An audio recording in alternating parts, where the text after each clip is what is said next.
Olá, tudo bem?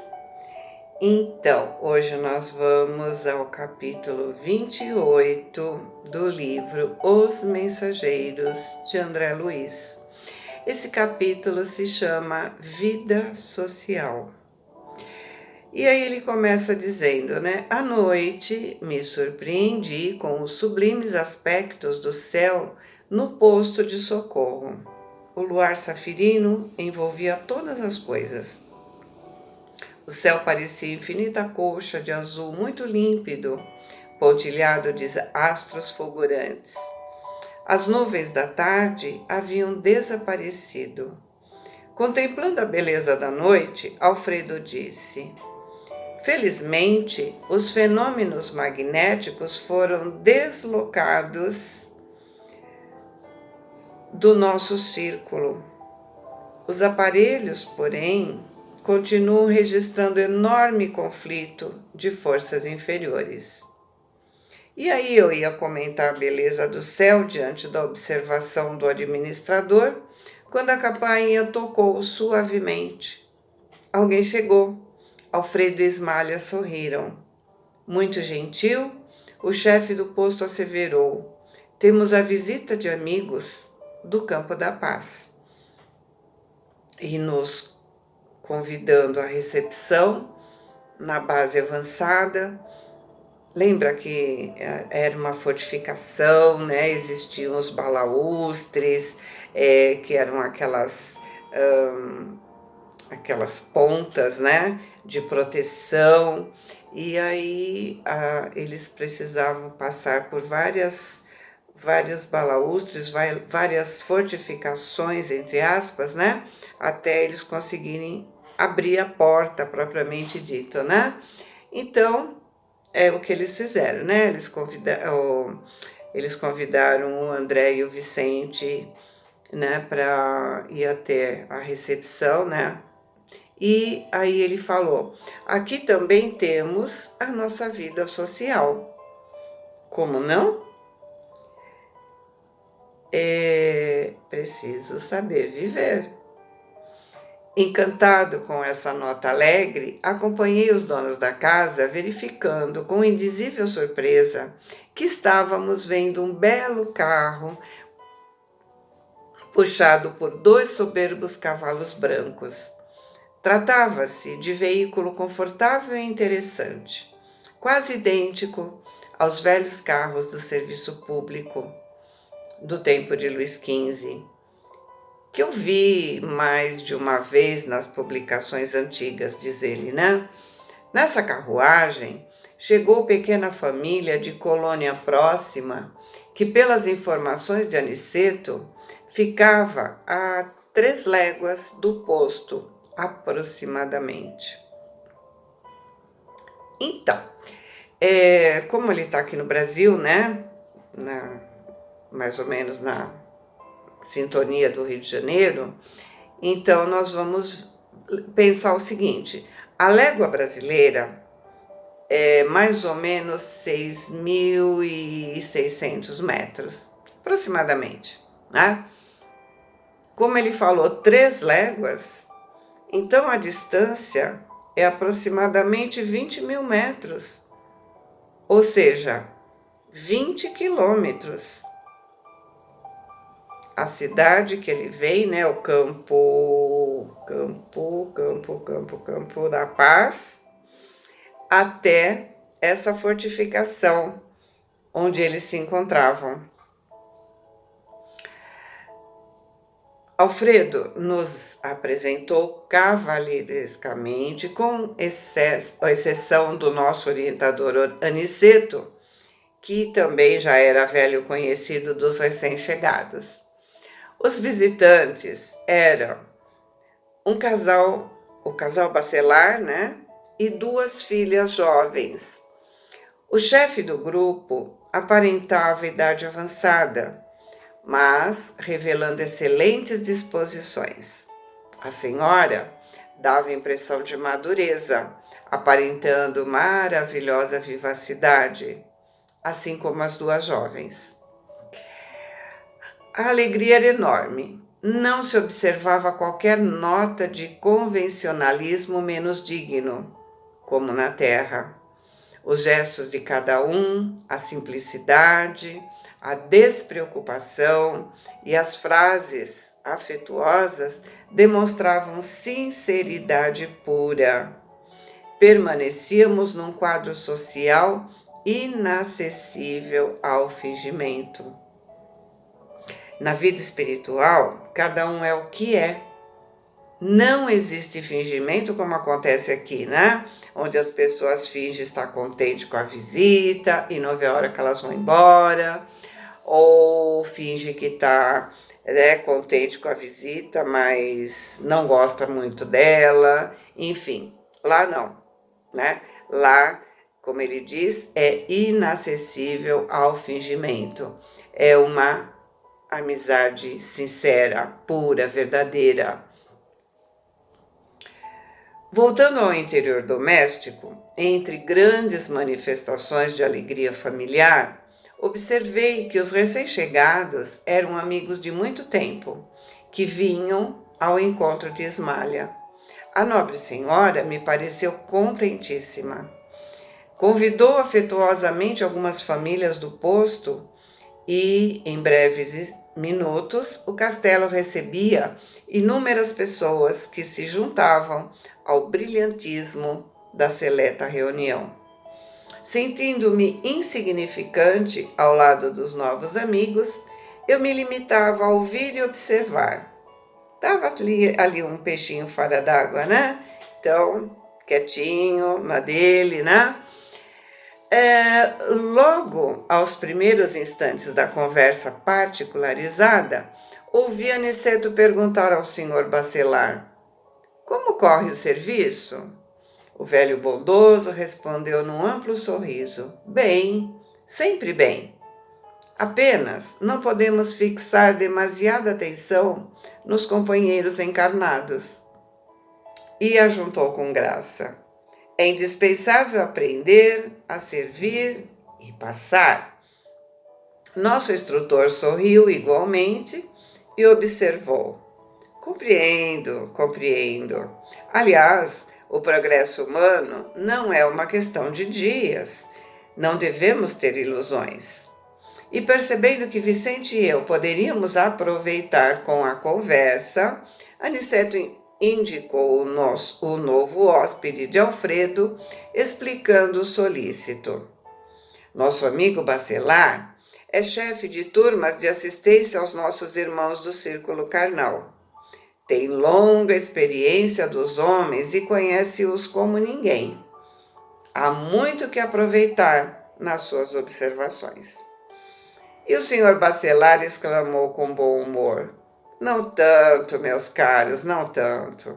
Sou simples companheiro de vocês, cumprindo deveres por acréscimo da misericórdia divina.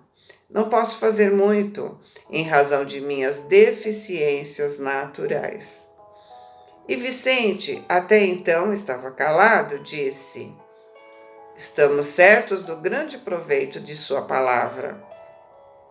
E eu disse: tudo o que nos disser sobre o problema de assistência será ensinamento precioso para nós. O novo amigo nos olhou com inteligência e perguntou: foram médicos no mundo? Sim, respondemos a um só tempo.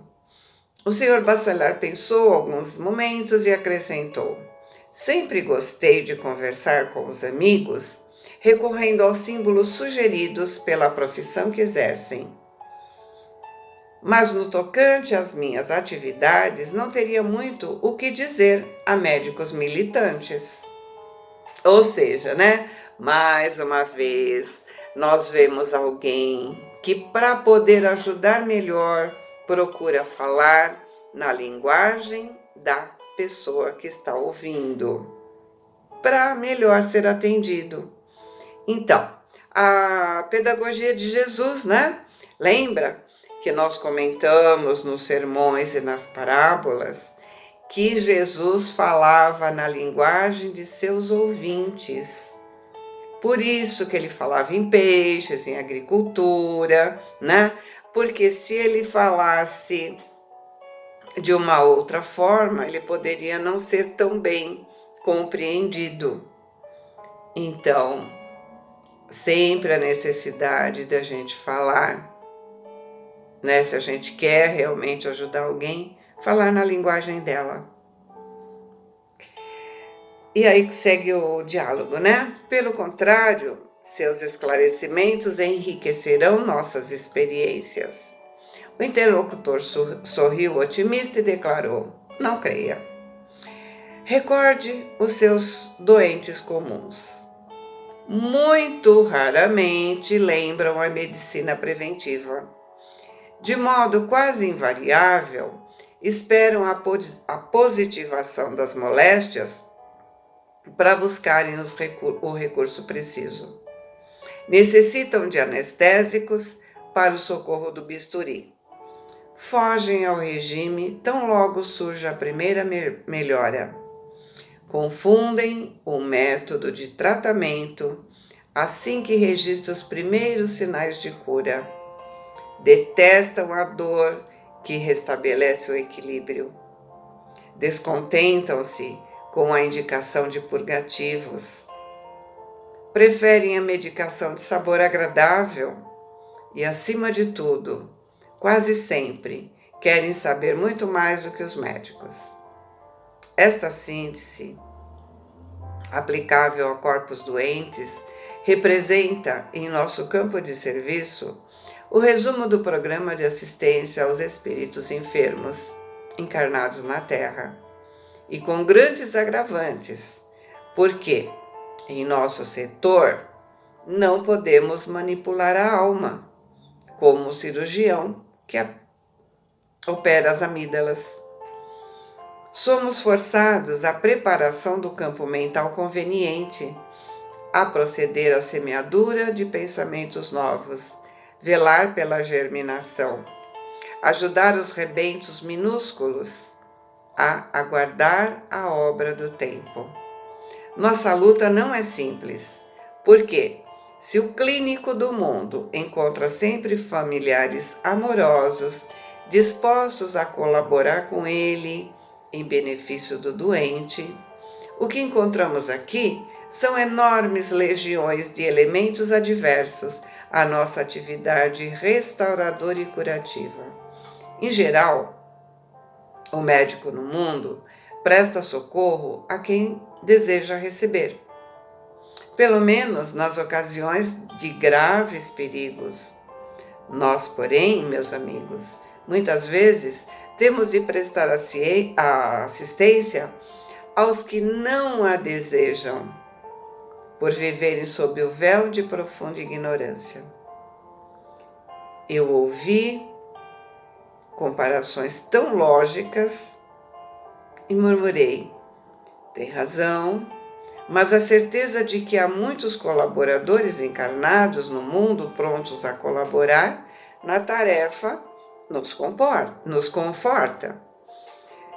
O senhor Bacelar teve uma expressão fisionômica muito significativa e revelou: nem sempre. A cooperação é outro problema. A maioria dos irmãos que se propõem ao serviço partem daqui prometendo, mas gostam de viver descansados no planeta. Poucos fogem ao padrão comum. Raramente encontramos companheiros encarnados com bastante disposição para amar o trabalho pelo trabalho, sem ideia de recompensa. A maioria está procurando remuneração imediata. Nessas condições, não percebem que a mente fica como um quarto escuro, atulhado de elementos inúteis. Pensamentos inúteis, né? Eles se deixam levar por tudo que é sensual, divertido, lucrativo, enfim, pensamentos inúteis. À força de viciar em raciocínios, confundem igualmente a visão. Enxergam tormentas onde há paisagens celestes, montanhas de pedra onde o caminho é gloriosa elevação. De pequenos enganos a pequenos enganos, formam um continente das grandes fantasias. Daí por diante, a recapitulação das experiências terrenas os inclina mais fortemente para a exigência animal, e chegados a esse ponto, raros voltam ao dever sagrado para considerar a grandeza das divinas bênçãos. Então, né? Não nos ajudamos tendo uma vida saudável, então adoecemos. Os doentes, né? Quando a gente fica doente, a gente não se ajuda. Assim que começa a melhorar, para o tratamento e volta a fazer o que estava fazendo antes. E os que poderiam ajudar não estão dispostos. Ou buscam recompensas, ou deixam para depois porque se acham jovens, ou não fazem porque acham que já estão velhos demais. Enfim, né? O que ele disse, a gente não se ajuda, nem para não ficar doente, nem para ficar doente e nem para ajudar o outro. Nosso interlocutor fez uma pausa e tornou. E o desculpismo?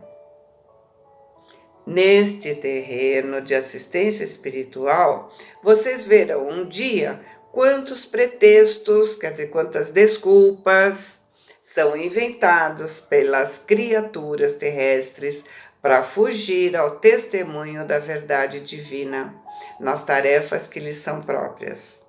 Os mordomos da responsabilidade alegam excesso de deveres. Os servidores da obediência afirmam a ausência de oportunidade. Os que guardam possibilidades financeiras montam guarda ao patrimônio juntado. Os que receberam a bênção da pobreza, de recursos monetários, aconselham-se com a revolta. Os moços se declaram muito jovens para cultivar as realidades sublimes. Os mais idosos afirmam-se inúteis para servi-las. Os casados reclamam contra a família. Os solteiros se queixam da ausência da família. Os doentes dizem que não podem. Os sãos comentam que não precisam.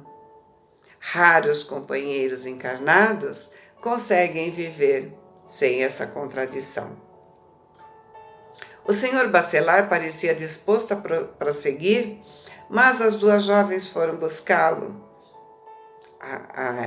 O senhor Bacelar, ao André e Aniceto, em nome de Alfredo, a fim de providenciar solução de problema íntimo que lhes dizia a respeito.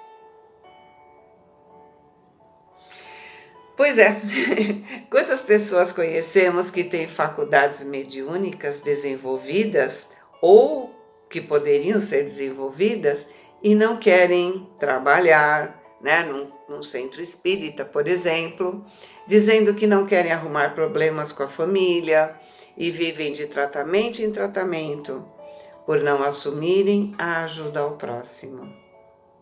Aproveitando cada minuto, podemos crescer muito. De ser desperdiçando minutos, desperdiçamos oportunidades valiosas.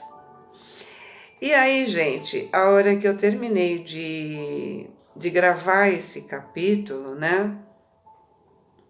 Eu, dali um pouco, né? Eu fui fazer o meu evangelho no lar. E aí, quando eu peguei o Fonte Viva do Emmanuel, eu abri na lição 86, que se chama Estás Doente? Né? Eu estou falando tudo isso porque a gente diz, né, que quando a gente vai fazer o evangelho, a gente é preparado antes. Eu poderia ter gravado, eu estou gravando outros livros de André Luiz, eu poderia ter gravado outro capítulo, mas não, eu gravei exatamente esse, E aí veio essa lição: estás doente. Então, Edi, presta atenção, que o assunto é para você também, né? Principalmente. E aí ele diz, né? E a oração da fé salvará o doente, e o Senhor o levantará. Essa frase é de Tiago, né? E aí Emmanuel diz assim: todas as criaturas humanas adoecem. Todavia, são raros aqueles que cogitam de cura real. Se te encontras enfermo, não acredites que a ação medicamentosa através da boca ou dos poros te possa restaurar integralmente. O comprimido ajuda, a injeção melhora. Entretanto, nunca te esqueças de que os verdadeiros males procedem do coração. A mente é fonte criadora. A vida, pouco a pouco, plasma em torno dos teus passos aquilo que desejas. De que vale a medicação exterior se prossegues triste, acabrunhado ou insubmisso? De outras vezes, pedes o socorro de médicos humanos ou de benfeitores espirituais. Mas ao surgirem as primeiras melhoras, abandonas o remédio ou o conselho salutar e voltas aos mesmos abusos que te conduziram à enfermidade. Como regenerar a saúde se perdes longas horas na posição da cólera ou do desânimo? A indignação rara, quando justa e construtiva, no interesse geral, é sempre um bem, quando sabemos orientá-la em serviços de elevação. Contudo, a indignação diária, a propósito de tudo, de todos e de nós mesmos, é um hábito pernicioso de consequências imprevisíveis. O desalento, por sua vez, é clima anestesiante que entorpece e destrói. E que falar da maledicência ou da inutilidade, com as quais despendes tempo valioso e longo em conversação infrutífera, extinguindo as tuas forças? Que gênio milagroso te doará o equilíbrio orgânico se não sabes calar, nem desculpar, se não ajudas, nem compreendes, se não te humilhas para os desígnios superiores, nem procuras harmonia com os homens? Por mais se apressem socorristas na terra e do plano espiritual em teu favor, devoras as próprias energias, vítima imprevidente do suicídio indireto.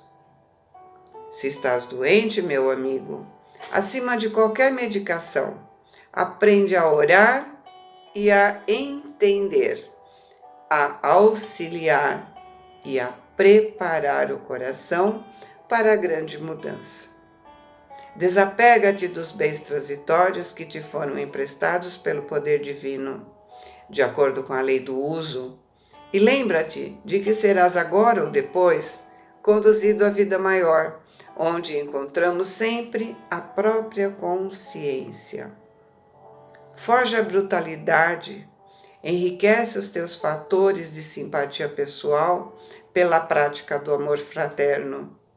Busca a intimidade com a sabedoria, pelo estudo e pela meditação. Não manches teu caminho. Serve sempre. Trabalha na extensão do bem. Guarda a lealdade ao ideal superior que te ilumina o coração e permanece convicto de que se cultivas a oração da fé viva em todos os teus passos, aqui ou além, o Senhor te levantará. Emmanuel. Nem vou comentar, né, que os dois estão falando exatamente a mesma coisa. Beijos, amo vocês, boa semana.